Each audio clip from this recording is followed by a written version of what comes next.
ચામુંડાનગરમાં વેચતા હતા, ત્યાંથી બંધ કરાવ્યો. તો આ વાલ્મીકીવાસ ને ચામુંડાનગરનો બેયનો અહીં ભેગું થાય એટલે અમારો મારા ગા છે નિશાળે જવાનો છોકરાઓને, અને એ લોકોને મારા ગા છે. અમારા છોકરા જાય એટલે એ સતત અહીંયા દારૂ વેચે, ત્યાંથી મૂક્યું એટલે અહીંયા કોથરા ભરી ભરીને વેચતી હોય. અને અમારા છોકરાઓને શું કે, કેમ કે અમે તો અહીંયા પાડોશી છે એટલે તમને ધમકી દેવાની. છોકરાઓને એમ જ કે અમે અહીં દારૂ વેચવાના જ છે, અને અહીંયા દારૂડિયા પી પીને અને દીકરીઓની છેડતી કરે દારૂડિયા. તો એની જવાબદારી કોણ લેશે? તો તમે લગભગ સતત આ ત્રીજી વાર રેડ છે. હા, પોલીસ એક્શનમાં નથી કે કોઈ કાર્યવાહી નથી? ના, પોલીસ વાળા તો આવે જ છે. પોલીસની ગાડી આવી લઈ ગઈ, પણ એ નગટિયું સુધરતું જ નથી. કલાકમાં છોડી દેશે.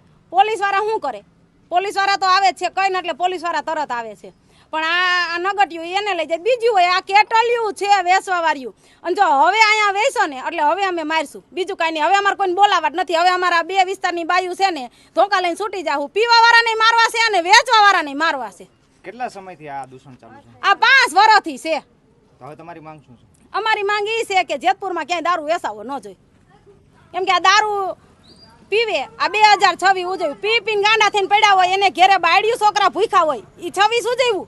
જનતા રેડ કરી છે સાહેબ, કારણ કે 15 દી પહેલા દારૂ ને ચામુંડાનગરનો વેચાતો હતો, ત્યાં બંધ કરાયેલ. અમે અમારો એરિયો રહેશે, અમારી સાંજના 7 વાગે બધા બેઠા હોય છે દારૂ પી. અમારી બેન દીકરી નીકળે, અમારી બાયું નીકળે, એની છેડતી કરે તો જવાબદારી કોણ? અમારે દારૂ બંધ થવો જોઈએ, બીજું કાંઈ નહીં. કેટલા સમયથી આ વિસ્તાર? 15 દી થઈ ગયા, 15 દી ઉપર થઈ ગયો દારૂ વેચવાનો.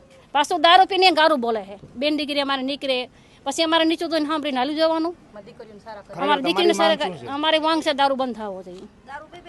હા, દારૂ પી પીને ગારું બોલે છે, અમારે સાંભળીને હાલી જવાનું. દારૂ બંધ થવો જોઈએ. બેન દીકરી અમારે સાંજે પાણી જાય, જો અમે બાથરૂમમાં અમારે ઘરે કાંઈ છે ને અહીંયા જાય છે, પછી બાઈ હોટાણો લેવા જાય ને સામે અમારો એરિયો છે.